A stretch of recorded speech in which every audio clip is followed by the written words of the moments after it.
Bruce Wayne again with one of my adventurous stories. So when I was a young man, I grew up for the first 15 years of my life in Jamaica in the Caribbean. And the neighborhood that we lived in was called Portmore, and it's in the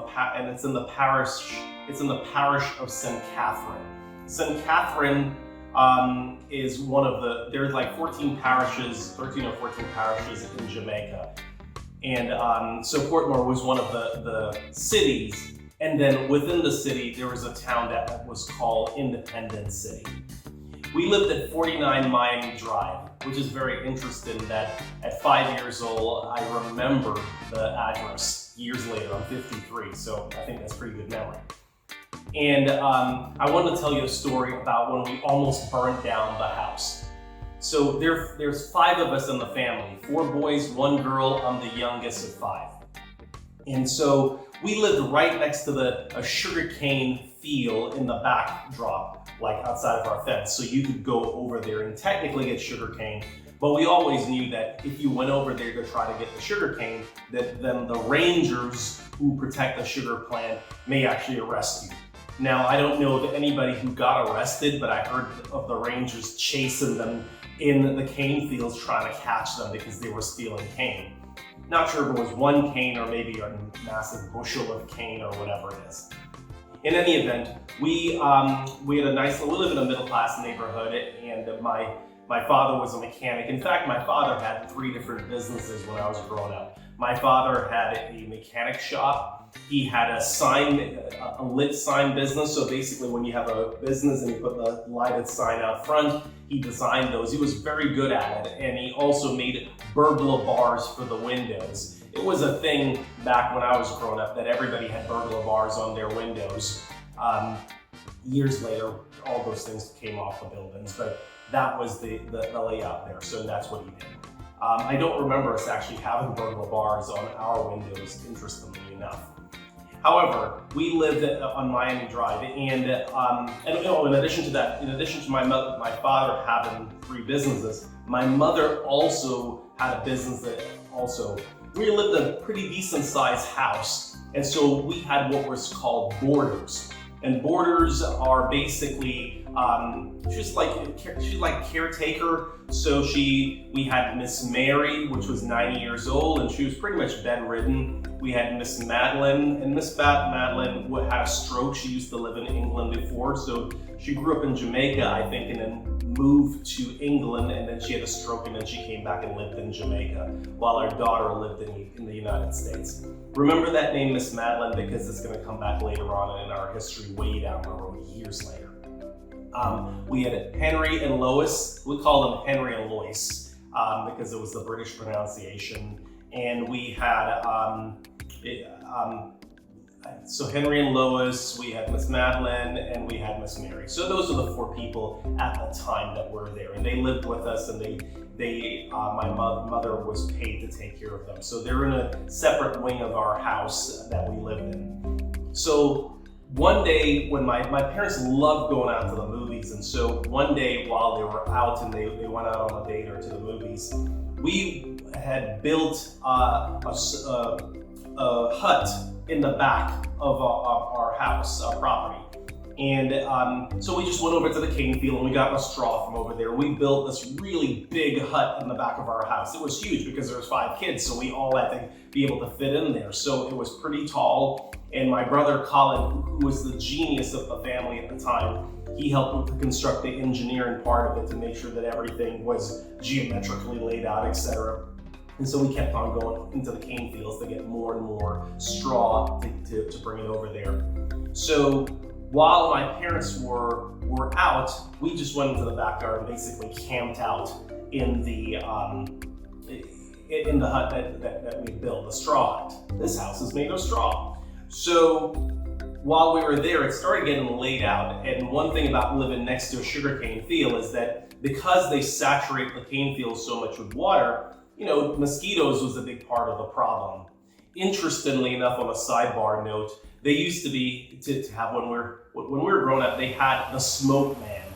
And the smoke man basically came around with this big, giant thing, spray, and he fogged the entire neighborhood. I mean, the entire neighborhood. And so when we heard the smoke man coming, we would run out into the smoke to play in the smoke because there was so much smoke that you couldn't see each other in the smoke. So it was really saturated, and that's how they took care of mosquitoes back in the day. Interestingly enough, they found out later on that that smoke caused cancer. But for whatever reason, we were fine, which is interesting, but that's the way they did it back then. You would basically lay an egg right now if somebody came through the neighborhood spewing out all that gas and your children were playing it. The medical officer explains that buildings treated with DDT remain effective against mosquitoes for about 3 months. The Africans at first are not very impressed. Some are afraid that the DDT will poison them, while others suspect some sort of witchcraft. The entomologist calls for a bowl of porridge.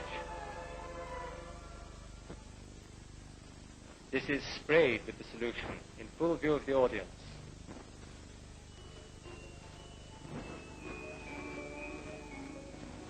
He now eats several spoonfuls of the mixture to show that the contaminated food is harmless. Even this fails to convince the audience.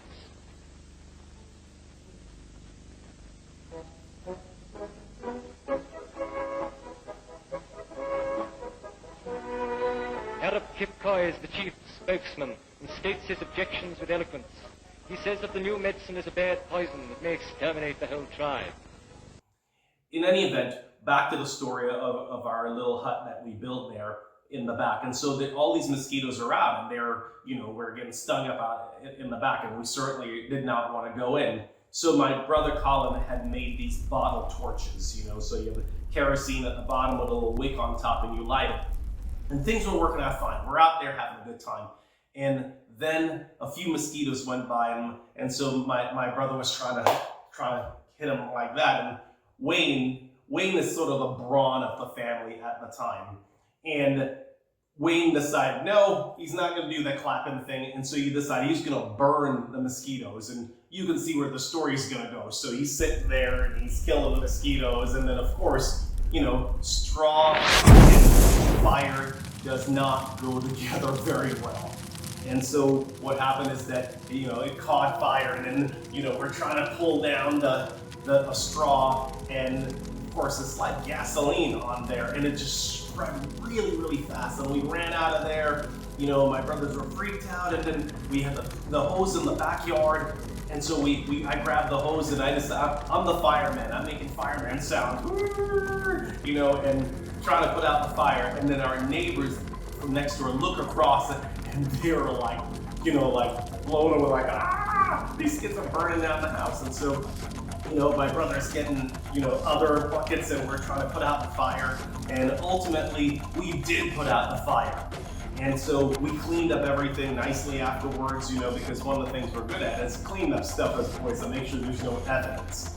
And so once we cleaned up everything, we went to bed, and we thought we got away with it. But then the next day, the neighbor actually ratted us out. So we never really liked that neighbor after that. And we didn't get in any trouble for it, but we almost burned down the house. It was a pretty big fire. And there's another time when my parents, it's same at 49 Miami Drive in Independence City, we were playing inside the yard, and I remember my parents specifically saying, don't leave the yard. Okay, so we all at a gate. It's a gated neighborhood, and everybody has a fence. Okay, and so my parents say, just play in the yard, don't go outside the yard. So I followed instructions, and I'm there playing in the yard. But then my ball rolled out into the yard. And when my ball rolled out to the yard, I'm thinking, out into the street rather. And so, of course, like a kid, I went out there to get my ball. And when I did, there's a sport that's called cricket. You may have heard of it.